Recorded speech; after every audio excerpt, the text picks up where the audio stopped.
Okay, ladies and gentlemen, this is the final installment on our jealousy series, and it's entitled, "You Can Tell a Man by the Jealousy That He Keeps." Okay, as always, we want to thank TorahAnytime.com for taping the shiur and making it available to people using the World Wide Web, and we want to dedicate the shiur to the Refuah Shleima of Sarah Yocheved Bas Chana Masha. Okay. The big question that's left after what we've dealt with in the first two classes on taming jealousy is, what's the upside? We've been demonizing jealousy, we've been defining it, we've been distinguishing it from envy. We've spoken about ways and means to try to downgrade jealousy into envy, or try to eliminate envy altogether. But the big question is, what is it good for? Jealousy, what's it there for? And I'll begin to answer that in a few minutes. Let's begin again with the famous verse of Shlomo HaMelech, Urkav atzamos kina. Kina, jealousy, rots away at our very bones. Okay, I'm not going to belabor the point. Things that we discussed at length in the... It's really disturbing. It's very noisy. Can we wait till afterwards? Okay. Things that we discussed in the first two classes, I'm only going to allude to briefly. I don't want to bore you and reiterate. I think everyone who's here tonight, was present for the first two classes. Certainly anybody who's watching on Torah Anytime can reference those classes. But we spoke about how bones, the word for bones in biblical Hebrew, and the word for oneself, one's very essence, one's very self, is the same word, an etzem.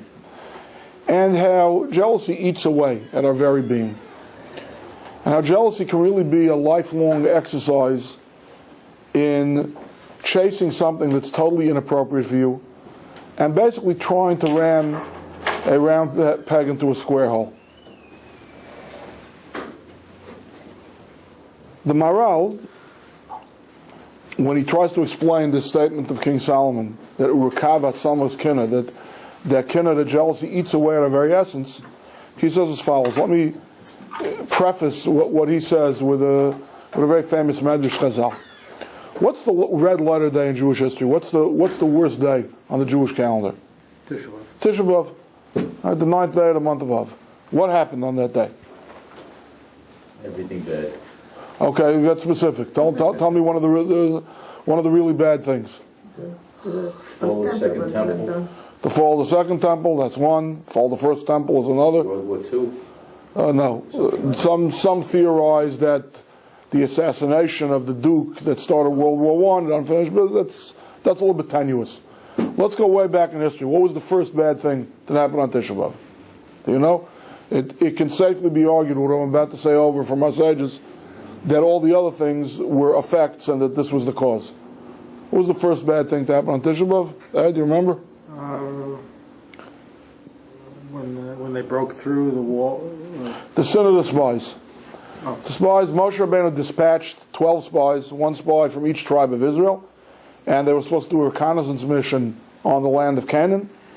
They came back, and 10 out of the 12 spies gave a very negative report.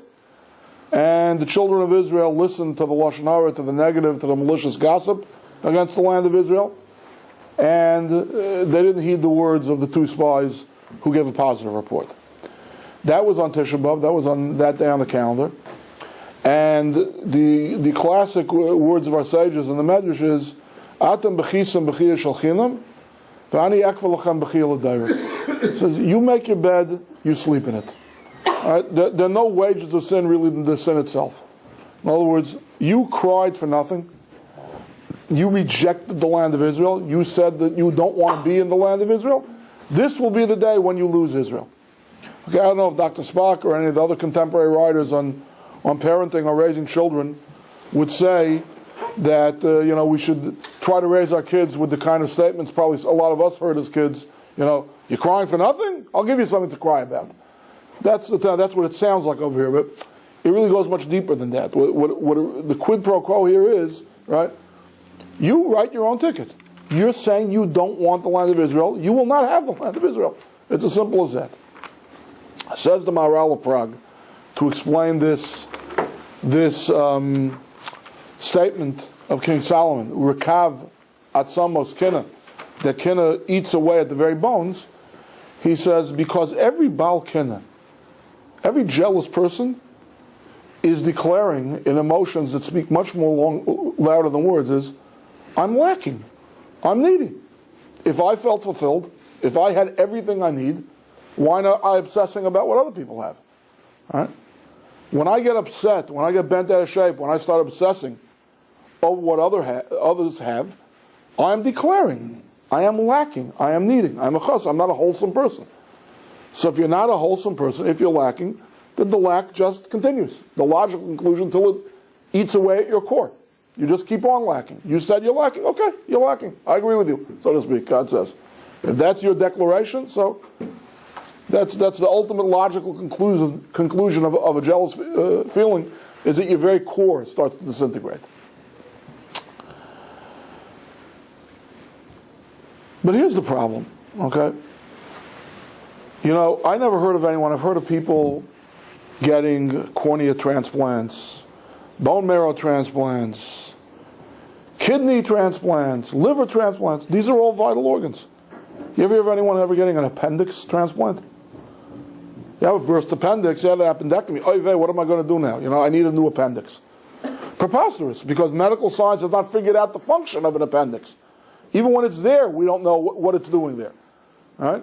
It's there as long as it's minding its own. Am I a little dated? Now science does know what it's all about. They just They found came up. recently. Oh, really? Just recently. Yeah, Just I knew I shouldn't have canceled my subscription to the Science Times. They have found the use for the appendix. I forgot what it was. Okay, but the bottom line is, it's not what we call an Eiver Shana Taliyah. When it's missing, nobody misses it, right? It's not like a heart or a liver or a kidney. Right. Okay, or it's at least not like two kidneys. I mean, people can survive on one kidney too, but fine. Okay. What I'm trying to say is that in Ruchnius, in spirituality, in our spiritual/emotional makeup, there's no such thing as an appendix. If it's there for a reason. Now, it bears repetition. I may have said this in many, many classes in the past, but it bears repetition that the Hebrew word for a character trait is a midah.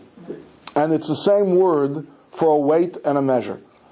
And ethical philosophers, etymologists, have both made this observation, that the message of that is, what it's trying to tell you is that although we tend to categorize the good midos and the bad midos, right? Patience and honesty and kindness and altruism, those are the good midos, right?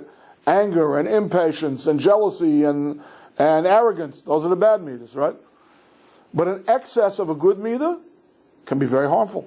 I say, just tell us one of the lessons of the tragic life of King Saul is that anyone who will be merciful to the cruel will end up being cruel to the merciful. It was an excess of what we normally consider a soft, tender, good characteristic, to be merciful. You can't always be merciful. If something, somebody has avowed your utter destruction, so you've got to be ruthless with that person too. And the converse is also true. There's got to be some positive use for anger, for jealousy, for all of these mitos. We're discussing jealousy tonight, so I'm going to limit my conversation to that. But the concept is, the reason why you shouldn't think it's a ridiculous question, what is it there for, is because that's what the Bali Musa teach us. The ethicists teach us that if it's there, if it's part of our makeup, it's not just there to battle and grapple with our whole life and always suppress. There's got to be a time for sublimation. There's got to be a time when you can get your enemy, so to speak, on your side and build yourself up spiritually. So what is that?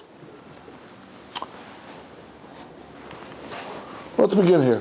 A very famous Maimar Chazal, epigram of the sages.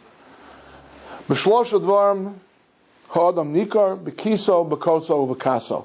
It's beautifully alliterative in Hebrew. Now let me translate it for you. You can judge a person, the litmus test, you want to gauge the quality of a human being. Look into their keys, their pocket / their wallet, their kos, their cup. How do they behave when they're a little bit inebriated, when they're They're in their cups, so to speak. Uvekaso, and in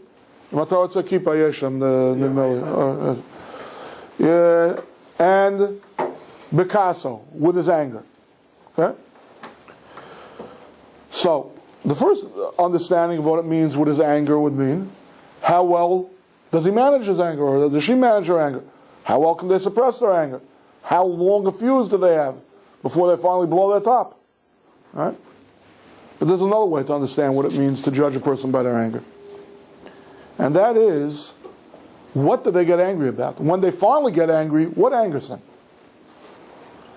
Now, many great Jewish authors have explained, and we've definitely touched upon it throughout this series, is the idea that jealousy, and again, this is one of the hallmarks that differentiates jealousy from envy, is that jealousy is a seif, is in a certain sense a branch of kas, of anger. Okay, when we talk about divine wrath, one of the most common appellations that we'll find for God in the Chumash is a kel kana v'nokim, a jealous and wrathful and vengeful God. And we're talking about the divine trait of punishing, of having to punish sometimes. All right? And that, we associate that with anger.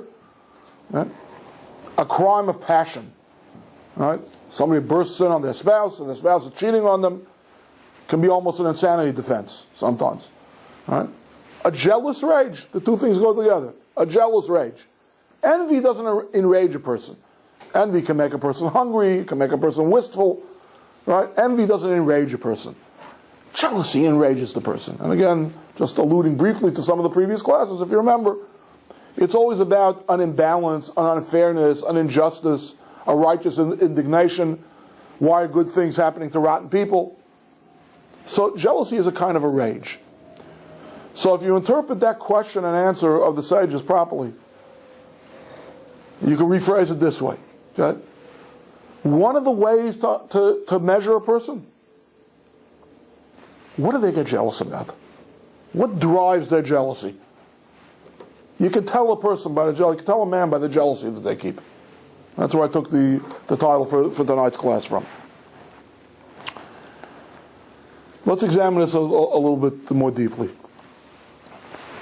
King Solomon writes in Mishlei and Proverbs, I believe it's in Proverbs, Matre lakesef v'kur lazav v'ish lefi mahalalo. Says there's a smelting pot for silver, there's a smelting pot for gold. Okay, they have two different names. The one that's for silver is called in Hebrew a matzref. The one for gold is called a kur. But a person is according to their praise, which means as follows. Okay? There can be 22 karat gold, 24 karat gold. How do you know the quality of the precious metal that you're dealing with? Well, us, we're laymen. We can tell the quality. Well, let's see. Is it 20, 22, 24? How pure is it? Okay? But the actual jewelers, and going back to the ancient times of silversmiths and goldsmiths, who would take the ore, the silver ore or the gold ore, okay, and they would extract the precious metal from the rock by applying heat, through one of these smelting pots. Right? So depending on the level of impurities that rose to the top and that they were able to get away, by looking into the pot, they could see how pure is the leftover, how elemental is the product I'm left with. So if you want to tell the quality of the gold or the silver, you've got to look into the pot. If you want to tell the quality of a human being, lefi mahalolo, according to their praise. So Rashi says, check the person's reputation. Right? Person applies for a job, the HR department looks at their resume, there's got to be checkable references. Okay? Does anybody recommend this person? You go into a business partnership, you want to get a full investigative report. This is a trustworthy partner. Certainly in marriage, in the more traditional Jewish marriages, okay, before a shidduch day happens, the two sides vet each other out. You know? What's the girl like? What's the boy like? What's the girl's parents? Boy's parents, grandparents, great-grandparents, I don't know how far back they go. Right? But people get vetted, and the main thing that you look for is community reputation. What's the person's reputation? So that's a standard way to interpret this verse. Rabbi Yonah writes in Shai Tshuva, in the Gates of Repentance, he says, no, that's not what King Solomon is trying to tell us. Right? There are many a person in world history, in human history, in contemporary affairs, who have a sterling reputation until the scandal gets uncovered, until some muckraking reporter gets to the bottom of the story, gets to the real story. Are you all right, Ms. Bennett? Yeah. What? You okay? It's a postman. Okay. Okay. Thank you. Fine. So, he says no. The real accurate way, the best way to tell the quality of a person is not by how they are praised. How do they praise? Listen to them. Hear their value system. Are they a person, right, who's into People magazine, who's into the celebrity culture? It's all about youth and beauty and material wealth. Okay? You know you're dealing with a shallow person. Okay? If it's a person who praises scientists, philanthropists, saintly people, right, then you know you're dealing with a higher quality person. But if I may, I want to say that even the Rabbi Yaina isn't 100% accurate. That's also not the world's greatest litmus test. Why? Because people can talk a good game. Very often you're in a society, you know what your audience wants to hear. Okay? You can talk the talk. You can mingle with people and, you put up your finger this way, you see in 1 minute which way the wind is blowing, and you know whether this is going to be a conversation about, Paris Hilton or about Dr. Jonas Salk. You can, depending on the crowd that you swim in or that you find yourself thrust in at that moment, most intelligent chameleons can change their colors pretty quickly. Okay? I would say that the one foolproof way to tell the quality of a person is like this. I'm going to put new teeth on an old saw. Okay, I don't even know how to pronounce this French author's name. I think Francois de la Rochefeld. I don't know how to pronounce. You know what I'm talking about? Francois. De la Rochefld or something like that. I don't even know how to pronounce his name. Never heard of it. Okay, I think he was a short story writer. I'm not quite sure. But anyway, he coined the epigram that hypocrisy is the homage that vice pays to virtue. People are acting hypocritical. People are putting on a show, right? Or at least putting on a show in their speech patterns like I just described. That's the homage that vice pays to virtue. There's vice in the world. There's terrible things in the world. But you know that there's a society, and a society values certain things, and you want to pay homage to it, so you fake it out. You approximate a certain behavioral pattern. I want to put new teeth on that saw, that old saw. And I'm going to say as follows. That jealousy is the homage that poverty pays to possession. Real praise, okay? Honest, sincere praise is, I want it too. You have that, that's a good thing. I'd like that too. Okay? Sometimes you can humor someone, you walk in, your little niece, your little nephew, look uncle, look auntie, look at this, this great Lego set I got.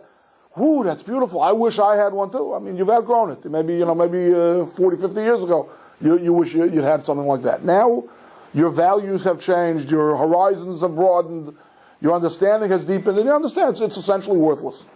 It's a good diversion for an 8-year-old mind. For me, it's meaningless. All right? So what makes you jealous? Okay? That doesn't come cheap. That's not something you can fake. That's not something you can have a lighthearted conversation about. If you're really jealous about it, okay, you have to look into your own self. You have to know yourself. Okay? What makes you jealous? What poverty, what need, what lack within you? Okay? When you see that possession, or in certain case, position, by another person, right? What drives you? What drives your jealous obsession? And that's really, I think, what Rabbi Yaina means when he says, Ish lefi mahalalo. You can tell a person by what they praise. We're not just talking about lip service, what they can sing a paean to. That's easy. Right? What they're getting jealous about, what they're getting upset about if they lack it, that's really, honestly, sincerely, what they find praiseworthy. Shlomo Melech writes, I'm quoting pretty much the whole night today, almost every biblical passage I'm quoting tonight is from Shlomo Melech. He warns, Al takana libucha barashayim. I'll get to the end of the pasuk, I'll end of the verse a little bit later tonight. Do not let your heart be jealous of the wicked. Now that's very difficult, because again, as we dealt extensively in the first class, why do good things happen to rotten people? Why do bad things happen to good people? We live in a world, we live in a reality where no good deed seems to go unpunished, no bad deed seems to go unrewarded. Right? We see wicked people being very, very successful. It's a very good warning, because the natural inclination is, yeah, I am going to be jealous of that. And again, that when you get jealous of the successful criminals, of the successfully wicked, okay, you're distorting your own value system. You become a different person. You become warped. You know, we live in a society, a celebrity culture, where really the lowest of the low people, they may have a certain talent, be it singing, be it a 40-inch vertical jump in the case of athletes, right? Sometimes with hip-hop artists, they're athletes and they can bust a good rhyme, right? But essentially, these are rotten people. These are criminals. Okay, I'm a little bit more familiar with the world of sports, so I'll share something with you from the two great New York football teams. Okay, the New York Giants won a Super Bowl 2 years ago, and the hero of the Super Bowl, the Yankees are looking for the hero of the World Series tomorrow night. The hero of the Super Bowl was a wide receiver by the name of Plexico Burress. This fellow Plexico Burress is now sitting in jail on a gun charge. He walked into the Latin Quarter, I think it's called, Spanish Harlem. He was in a nightclub. He had, in his jogging pants, he had a loaded pistol. It went off. Thank God it only hurt him. He shot himself through the thigh. Right? The injury he recovered from quite quickly. But the damage to his reputation, his legal problems, too bad it happened in New York State, which has the toughest gun possession laws in the country. He's sitting, and essentially his football career is over. But the point is, look at the ilk of person that you're talking about. I don't know, if I had a contract like him, I mean, he probably makes in a single football game more than I'll make in my working career. Right? But if I made that kind of money, I don't think that I'd be in the gun culture or in the bullying. I think I'd have better things to do with my money. Even I'm not making myself out to be a tzaddik. I'm not saying I build a hospital, I build a yeshiva. But I think I could find finer things in life than to hang out in a Latin Quarter dive where everyone's packing a piece. All right? This is the kind of person you're talking about. And for me, it's not much of a challenge, but for a member of the African American underclass, a kid growing up in the ghetto, they look up to these people. Okay, it's not the doctors and the lawyers and the school teachers who are the measures of success. It's these guys, and they're Rishayim. They're wicked people. The New York Jets just got a new, also wide receiver. I know it seems to be something endemic to that position. Okay, a fellow by the name of Braylon Edwards. The reason why his former team was willing to part with him for nothing, they got him for close to nothing. He's a super talented athlete, and they got him for close to nothing in a trade. Why? He got into a barroom brawl in Cleveland. So the Cleveland Browns dispatched him. We don't need a troublemaker. All right? But again, he's got the fat contract. He's got all the accoutrements of celebrity. And for a kid looking around the world, they say nice guys finish last, and these criminals finish first. So that's what I want to be like. I'm saying even whatever strata of society you're in, even if something as innocuous as that statement, that attitude, nice guys finish last. What does that mean? That means I'm not going to be nice. I don't want to finish last. If I can't finish first, I'll be darned if Mama's going to be the last one. I'm not going to be the last person crossing the marathon finish line in Central Park. Middle of the pack, more towards the front. If I can finish first, terrific. But I'm not going to finish last. So I can't be so nice. I have to get a hard edge. I have to always press my advantage. I always have to ignore other people's rights. If it means stepping on the back of certain people, that's what I'll do. Why? Because I was jealous of the role model / Russia, the wicked person, who was very successful up until this point. So it changes me. It distorts me.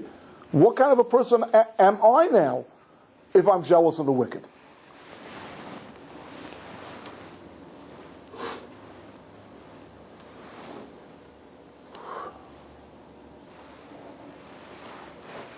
We also live in a culture, and I touched on this at length last week, of conspicuous consumption. If you remember at the end of the class last week, I was talking about why it's very important not just to avoid being jealous of other people, but not being the object of other people's jealousy. But that's not the world we live in. We live in a world of if you got it, flaunt it. All right? Very, very conspicuous consumption. The Beamer in the driveway, the corner office, the trophy spouse. It's all about everybody seeing and making everyone else jealous of me. All right? But the truth of the matter is that when you're into conspicuous consumption, right? I wish I had it. There was a cartoon I saw in the paper. Well, I'll describe it for you. I mean, I'll try to paint a word picture for you, but it's sad because one picture is worth 1,000 words. At any rate, you see a car salesman. Okay, and today, we're selling Prisms, we're selling, hybrids. But in the good old days, the muscle cars, when cars had chrome and men were men, as Rabbi Fran likes to say, right? So you see this scene where there's a fellow in the car lot, and he's standing in front of something that looks like, I said it was a black and white cartoon, but if I had to, fill in, looks like a red Corvette, and the salesman is about to drop, or he is dropping the keys into his outstretched palm, and then the caption on the bottom reads, he says, "Well, sir, enjoy your new car. I hope it helps you mask your many inadequacies." And that's what it's all about. People people have a low sense of their own self-worth. People think that because of celebrity culture, because the famous / wicked people made it this way, somehow that makes me somebody special or something special. But it's really a very sick and unhealthy and distorting kind of emotion, that kind of a jealousy.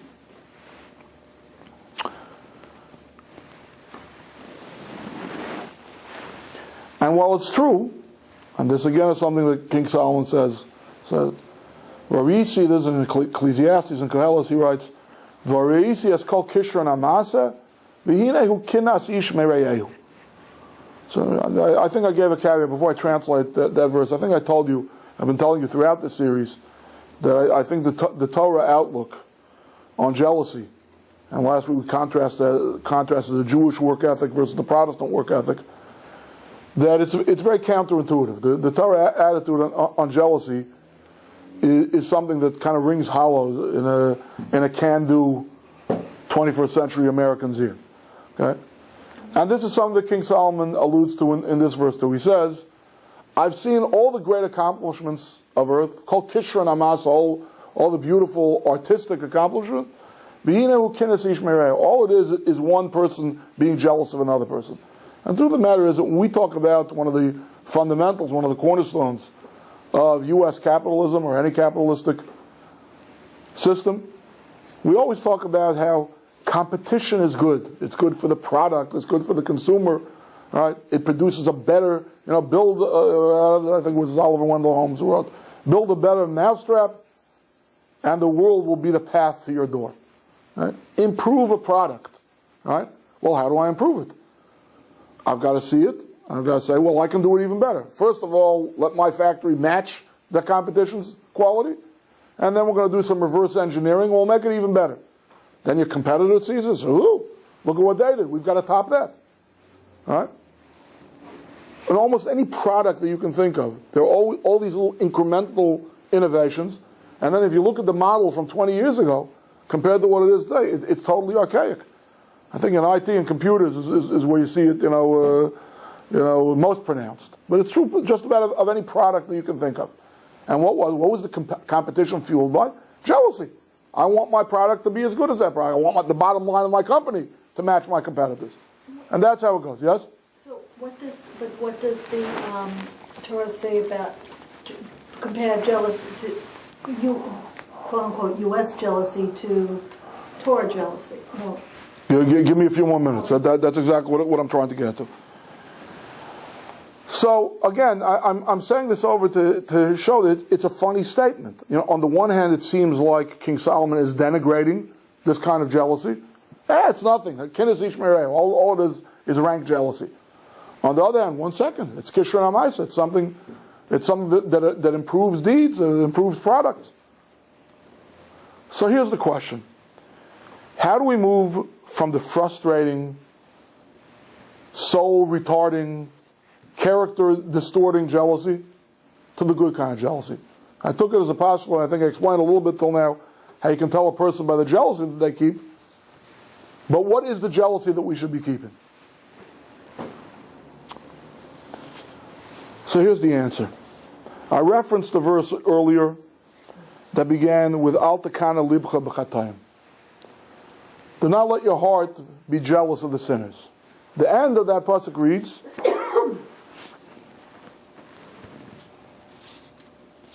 excuse me, 1 second. Yeah. Ki im biyiras Hashem kol hayom. Rather, what should your heart be occupied with? The fear of heaven. Don't bother with the madding crowd. Don't bother with the petty jealousies that obsess the rest of humanity. Okay? You should be busy with your Shemayim, with the fear of heaven. That's the conventional way to read the verse. But the Vilna Gaon and Rabbi Yaina, both in their commentaries on Mishlei, read the verse a little bit differently. Al Takana B'Chatayim. Don't be jealous of the sinners. What should you be jealous about? You should be jealous about the awe of heaven. You can be jealous of God-fearing people too, or of the fact that people are God-fearing. In the Talmudic jargon, this is something that we call Kinas Sofrim Tar B'Chachma. Academic competition. Jealous competition. Sofrim means the students, the scribes who were taking down notes as the rabbis taught the Torah. Kinas Sofrim, the jealousy that obtains between those Sofrim, Tar B'Chachma, that will increase wisdom.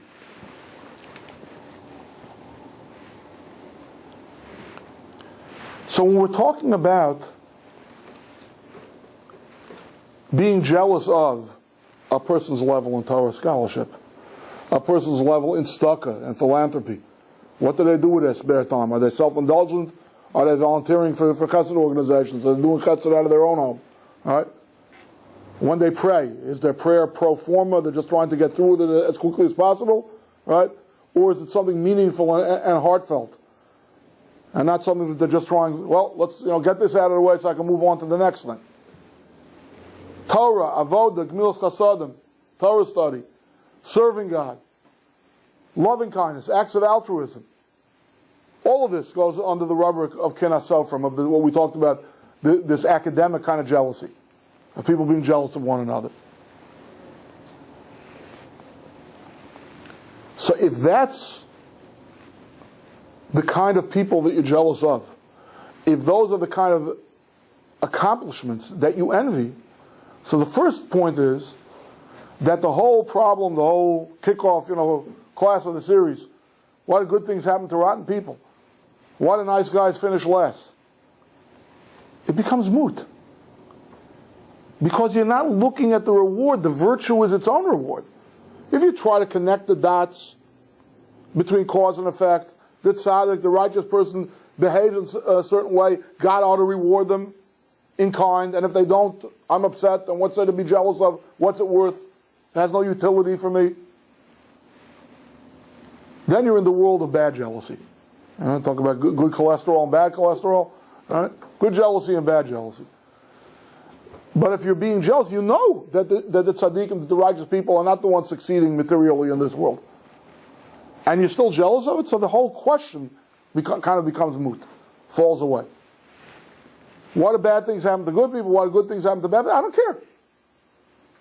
I'm jealous of the good, even if to be a nice guy means you're going to finish last. But you're a nice guy. I'm jealous of your niceness, not where you finished in the race.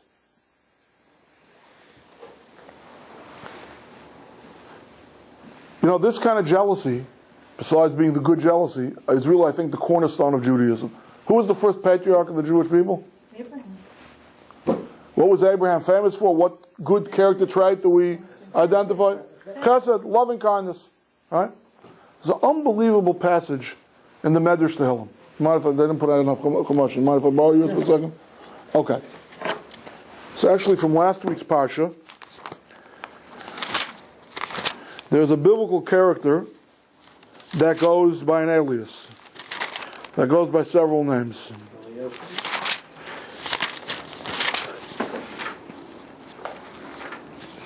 And there's a Medrash in Tehillim that explains this verse in Genesis.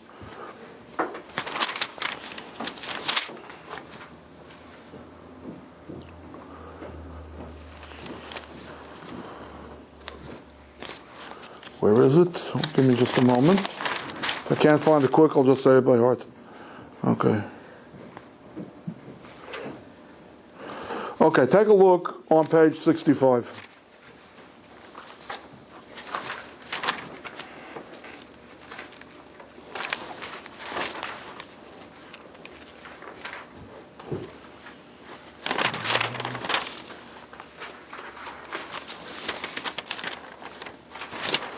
Take a look on page 65.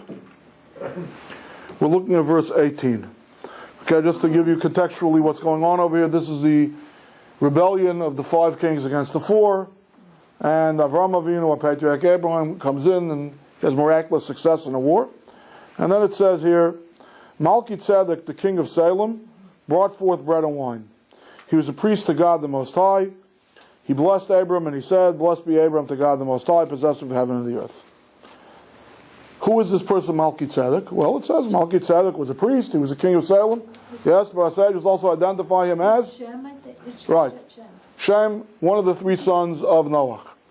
Okay, one of the 8 people from all of humanity that lived in the generation of the flood that survived the flood, that went into the ark and emerged safe and sound. So the Medrash Tehillim recounts an incredible conversation here. That subtextual, you don't see it in the Chumash itself, but I say to say that Avram Avinu and Malki Tzedek had this conversation.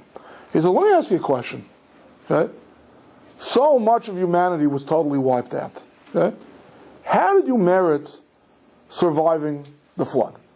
Okay, why God wanted to put you in the ark in the first place, I can understand, but it was a year-long judgment against all of humanity. What schus, what merit did you have when you were in the ark that you were among the people who was able to survive the ark? So he says, because of the chesed that we did, because of the loving kindness that we did. We said, loving kindness? He says, what kind of loving kindness was going on inside the ark? He says, very simple. He said, the behemoths, the chayas, and the eifus, the domesticated animals, the wild animals, the birds, we were feeding them 24/7. We were the ultimate zookeeping family, around the clock. Okay? There were so many animals. And some animals are nocturnal, some animals are active at night, others are active by day. We mamish had our hands full feeding the animals and caring for the animals 24/7. We had to keep them alive. We had to sustain them during the entire flood. And because of that kindness, that's why we merited what we merited. So Avram Avinu said, I'll match you and I'll raise you. I'll do you one better. He says, if there's such a merit, if there's such an unbelievable goodness that we associate with kindness and feeding God's creatures, how much more feeding and clothing and caring for the creatures that are cast in God's own image? What you did for the animals, that's what I'm going to do for human beings. Okay, you want to talk about the work ethic, competition, improving the product? This is what it's all about. And this is around the time when it says Vayita Eshel.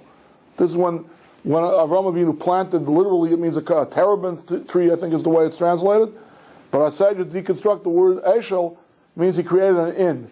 Achila, Shtia, Levaya, Alina. He gave people food to eat, fluids to drink, and lodging, or escort, as the case may be. It's an argument how to interpret the Lamed from Eshel. But that's the paradigm. That's the famous Avram Avinu's tent that's open on 4 sides.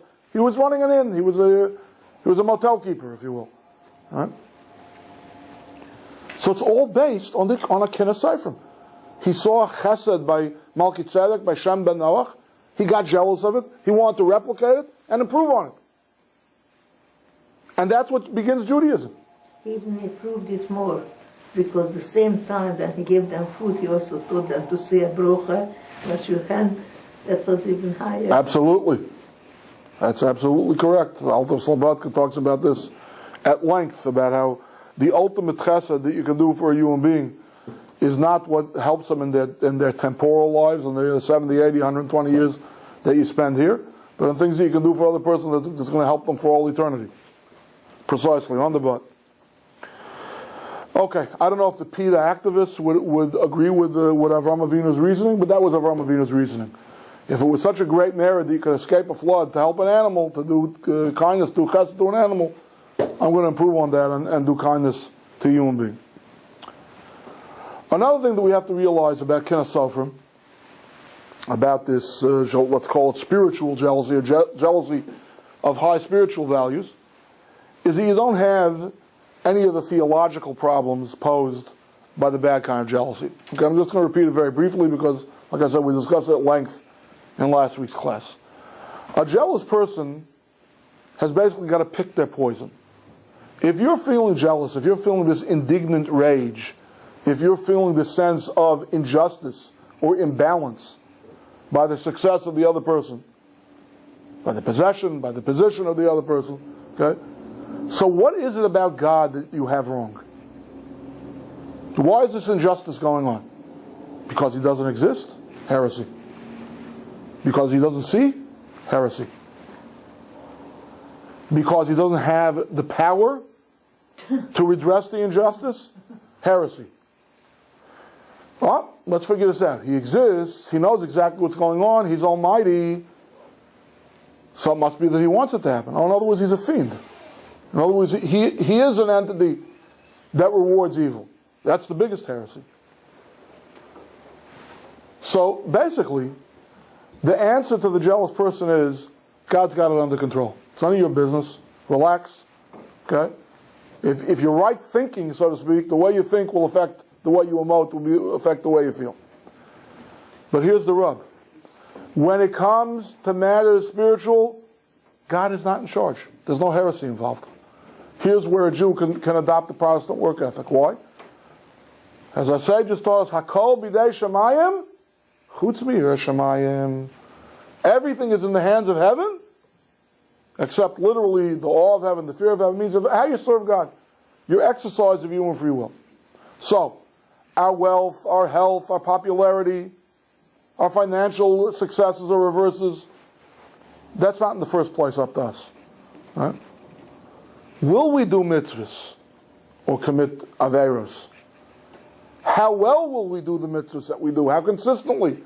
How much heart? How much mind will we put into them? How much creativity will we bring to the table? That's totally up to us. That's Yireh Shamayim. That's how we serve God. There, so to speak, He's withdrawing. This is up to you. So if I see another person studying Torah more than me, or more profoundly than me, and I get jealous of that, okay? That's no indictment of God. That has nothing to do with God. That's in that department, they are a self-made man or woman. All right? If I wistfully drive by the Tomchei Shabbos depot and I see people preparing packages for indigent people in our community to be dropped off on Shabbos, I say, that's such a wonderful act of charity. I wish I could do that too. I don't know, I'm just lazy, I don't have the time, I can't fit into my schedule, I don't know why, but I'm jealous of it. Okay? How is that an indictment of God? And what way is that an indictment of God? That is totally up to the person. And finally, again, like we said last week, one of the problems of bad jealousy is not just theological, not just in our theory of God, or at least not directly or solely in our theory of God, but in our theory of humanity too. You're denying human individuality. Famous mashal of Rav Dessler, that if you're jealous of another person, it's like you're jealous of their prescription eyeglasses. Take their eyeglasses, put it on your eyes. What's it going to do for you? What are you being jealous of? To be jealous of the other person is to walk around with a dumb, for want of a better word, incorrect attitude of one size fits all. That's a human being. I'm a human being. Okay, we all have exactly the same needs. We all have exactly the same makeup. The good kind of jealousy avoids this for the following reason. When talking about Hashem's unique ability to cast a die and yet put out products that are instead of being clones, are individual snowflakes, The Gemara says, "Ukashem she'en pirtzufein shavos, kach ein deosein shavos." Just as no two human faces are precisely alike, so too no two human minds, no two human consciousness is exactly alike. So, okay, we'll talk about avoda and gemilas chasadim. We'll talk about the service of God and acts of altruism in a moment. But let's first and foremost let's stick to the main place where our sages coined this phraseology for the right kind, the good kind of jealousy, kinas sofrim tabach chachma. It's the academic jealousy, it's jealousy between the Torah students. When you're studying Torah, immediately, even if you're not the benefit of a classical yeshiva education, you haven't learned the tried and true methods, to deconstruct the text. Maybe you're an amateur Torah student, so to speak. But when you sit down to any intellectual exercise, okay, you know how individualistic an exercise that is. Now let me illustrate it with a mashal. Anyone here ever played a board game, Boggle? Oh, yeah. Yeah? Great game. Anyone else? You know what Boggle is? Let me explain it to you again. I'll paint another quick word picture for you tonight, and Elise will corroborate that what I'm saying is true. Boggle is a game. Basically, it's a lazy person Scrabble. Okay, you don't want to spend 3 hours and form all those long words. What Boggle is it's a grid full of cubes, and the cubes are not dice, with numbers on them. They're dice with letters on them. You shake up the grid, it's got a cover, you shake it up, there's an egg timer sitting there, and then you put it down on the table, and you've got 16 letters, 16 cubes, and the letter is facing you, and you've got to write as many words as you can in the time allotted. Okay? And a 3-letter word has this amount of points, and a 4-letter, and if other contestants, everyone reads out their words at the end, whoever shares your word, none of those words count, they cancel each other out. You have to come up with a unique word that nobody else thought of. Okay. So anyone who plays Boggle knows that first there's a frenzy of activity, they lift the cover off and you see the letters for the first time and you're writing all the answers, all these words that you see, and you can spell out in the grid, across, down, diagonal, any way you want. So for about the first 30, 40 seconds there's a frenzy of activity, and then all of a sudden all the pens, all the pencils drop. I can't see any more words. That's it. I've exhausted the word supply from these letters. Then all of a sudden somebody will give a little tray. They'll turn the tray. There's still, it's a 3-minute egg timer, I think. There's still a minute, 80 seconds maybe to go in the game. And all of a sudden with that little tray, people are sitting on 4 sides of the table, everybody starts scribbling again. What just happened? A magic incantation? My IQ, my vocabulary just increased by 40 points because I turned the tray bearing the letters? No. Perspective. My perspective changed. My point of view changed. Okay? Just in a physical, cognitive, simple way as that. If I change the focus of my eyes, I'm looking at exactly the same letters, but from a different perspective, all of a sudden I see things that weren't here before. So if that's true in our intellectual perceptions about something cut and dry as visual viewpoint, try to imagine how much more true it is when we factor in our education, our emotional makeup, our mood at the moment. All of these things alter our point of view. We make a prayer every day. We say to God, we pray to God, "V'sein chelkeinu b'tzarasecha." Give us our portion in your Torah. Every Jew has a portion in Hashem's Torah. The mystics, the Jewish mystics, say that the word Yisrael, the name Israel, is an acronym for Yesh Shishim Ribo Osios LaTorah. There's 600,000 letters in the Torah, and each letter in the Torah corresponds to another Shorosh Neshama, to another soul root of the Jewish people. The basic number of the population, the census, the basic census of the Jewish people is 600,000. But even if I didn't have any of this mystical illusion, you feel it, you sense it when you sit down, when you have a discussion, even in this tyrannical Torah class where I don't like to take questions in the middle of a lecture, right?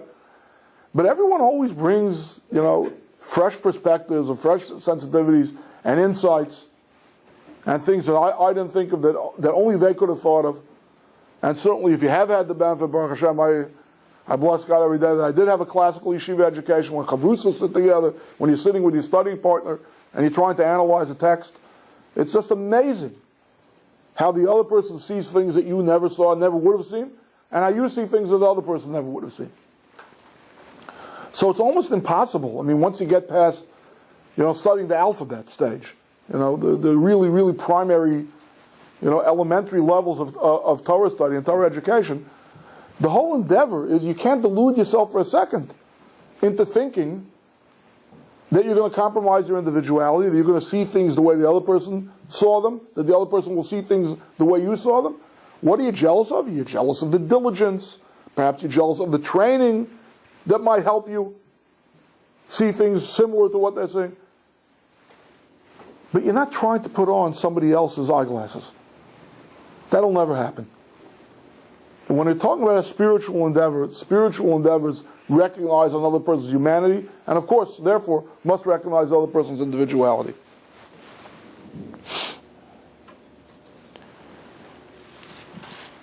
It's not a question of being more holy or less holy. There's a classic part in the Hakdama to Masil Zisham, Rabbi Mutzato writes in the foreword to his Path of the Just. He's talking about how people have a total misconception of piety, and that's why he feels he has to write this work. He says people think that piety depends on reading long lists of psalms, or rolling in the snow, or wearing hair shirts, under your clothing, mortifying your flesh, long confessionals, right? He says that's not what piety is. That's not what Chasidus, the way he calls it, is. He says a person has to understand that whether they're a full-time professional, as it were, Torah scholar, whether they're a businessman, whether they're a laborer, whether they're young, whether they're old, whether they're single, whether they're married, every person can be a tzaddik and a chassid. Tzaddik is usually translated in English as a saint, but it's a mistranslation. That's not what the word tzaddik means. No, that's not what it means either. Chacham means a sage. A tzaddik is etymologically related to the root word tzedek, justice. Okay? Doing things fair, doing things right, as the famous old Yiddish aphorism goes, tzagot and tzalait. Giving God what is due unto God, giving every human being according to their needs what is due unto them. Right? That's what a tzaddik is. And it wouldn't be tzidkus, it wouldn't be fair if God was demanding for me to give more than I'm capable of giving. Or if society demanded for me to give more than I'm capable of giving. Right? You go to the rich man, you have a fundraising campaign, you say, I want you to cut me a $20,000 check. Okay. It's going to hurt in the pocket, give till it hurts. Okay, I just gave till it hurts. Okay. You go to the poor man and you say, I want a $20,000 donation from you.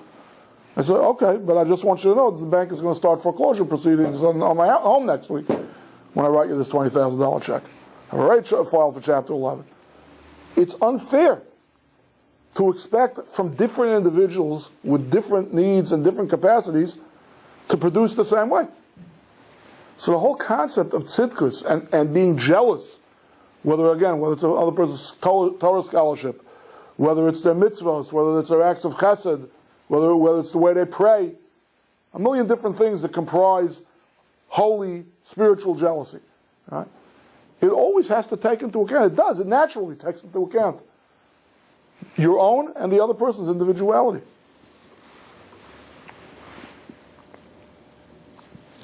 Another idea that I've stressed many times in my classes is that when you're trying to understand something, any concept, the place to look is the first place that it appears in the Torah. Does anybody remember from the earlier classes where the first place where the Torah uses the word kinna? Not episodes of kinna, but uses the word kinna in an interpersonal relationship between two individuals. And remember? Rachel and Leah. Right. I say, yeah. Look, Hevel and Cain was an episode of jealousy, but it never says explicitly in the Torah that Cain was jealous of his brother. By Rachel, it says Rachel was jealous of her sister. So here, this is what I'm going to conclude with tonight. Okay, just to recapitulate briefly, you can tell a person by the jealousy they keep. What are they jealous of? Are they jealous of the shallow, and immaterial, or are they jealous of the profound and the enduring? Are they jealous of material things? Are they jealous of spiritual things? And here's one more litmus test of how you can tell a person by the jealousy that they keep. And this is an insight of the Alter of Kelm, one of the fathers of the Muslim movement. If you remember in the first class, I said over an allegory from the Orchos Tzadikim that tries to explain the difference between the two character traits of kinna and chamda, of jealousy and envy. And he gives an allegory as follows.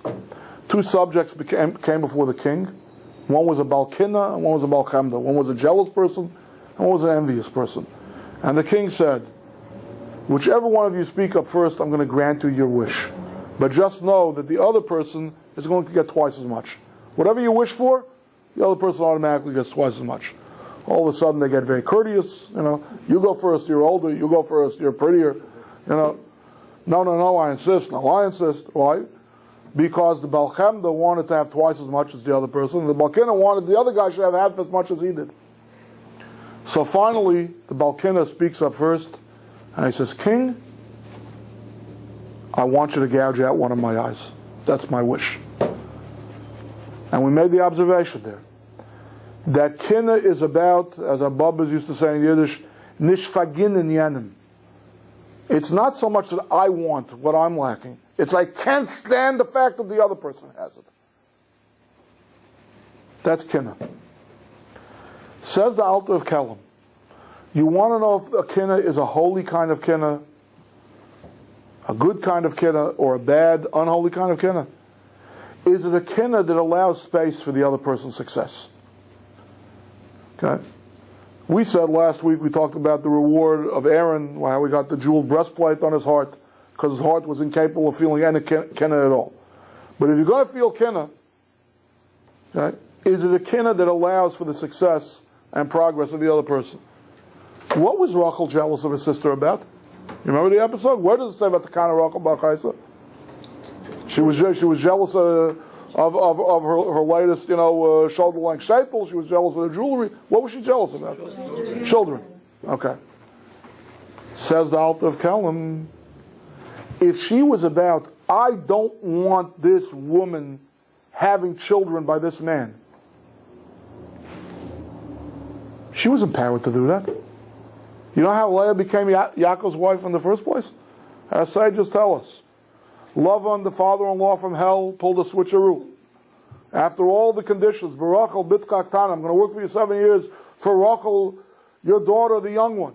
Right? That was supposed to be, this is how frum Jews talk to one another. When they want to say a contract without loopholes, without ambiguity, where you can't interpret things more than one way, you say, explicate things, Karachel Bitka Ktana, like Yaakov Avinu did. All right? Exactly. Say exactly what you mean. I want it in writing. And even after he said Barachel Bitka Ktana, the wedding night, he pulled a switcheroo, he switched Leah. But Yaakov Avinu was savvy to what kind of a father-in-law he had. He knew what kind of tricks he was up to. So he made up with Rachel Imanu. He made up with his fiancée. He said, we're going to have a certain code, which has been, I don't know, maybe the Kabbalists noticed. So in my learning, I never came across what the actual code was. But they had made up some kind of a signal, some kind of a code. I don't know if it was verbal or non-verbal, but they had some kind of a code, a secret message made up between the two of them. Then the dark of night, in the marriage night chamber, I'm going to be able to identify you. And Rachel, in her big heart, in her care for her sister's non-humiliation, in her capacity to fagin, to allow the success of another person. Okay, he'll marry her. There's a pre-Matan Torah, there's before the Torah was given. I'm not lost. I'll be his wife too. She gave the codes to Leah. Masra Simanim, she gave the Simanim. She gave the codes over to Leah. Says the Alter of Kelm, if what fires Rachel's righteous indignation, of what her obsessive jealousy is about, give me children, if not I'm going to die, is having children by this man, and she's jealous of her sister, the woman who is having children by this man, She could have solved that. The problem didn't even have to start. Remember, because jealousy is not about what I have. It's just making sure that the other person doesn't have. Whether or not she would have had fertility problems. But the problem, the real problem of jealousy, that my sister is having kids, that she could have eliminated. And she didn't. That's the holy kind of jealousy. It's the first place where jealousy is articulated in the Torah. It's a jealousy of a tzaddikus, of a righteous, I'm not going to say saintly, because I said before that tzaddik and tzaddikus doesn't mean saintly, of a just, fair woman.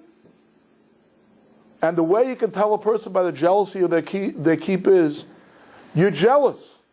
You're jealous of the other person's position, not their possession. You'd like to be in that position too. You'd like to actualize your potential, respecting your own individuality like they did. But do you leave room for their success as well?